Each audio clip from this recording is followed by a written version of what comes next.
د پښتنو د سترې مشرې د لوی مبارزې د عوامي نېشنل پارټۍ د مشرې د رهبر تحریک خدای بخښلي خان عبدالولي خان د کور ودانې د خدای بخښلي بیګم نسیم ولی خان درېمه نن په ولي باغ کې ونمانځلې شوه.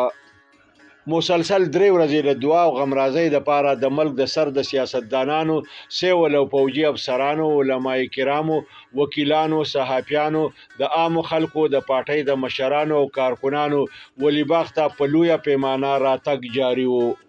راتلونکو میلمنو ته د پخیر راغلي ویلو او تعزیت حاصلولو دپاره د خدای بخښلي وراره د پارټۍ مرکزي سینیر نایب صدر امیر حیدر خان هوتي نوسي، د پارټۍ صوبایي صدر ایمل ولی خان او لونګین خان موجود وو.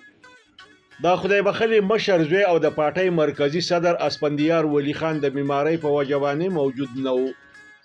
د دعا او تعزیت دپاره راتلونکو میلمنو به د خدای بخښلي په قبر باندې حاضري او دوا هم کوله. راځئ چې وګورو د پښتو فاین ټي وي په دې ریپورټ کې ولي باغ ته د دعا او تعزیت دپاره د میلمنو د راتګ او ناستې ولاړې جلکیانې.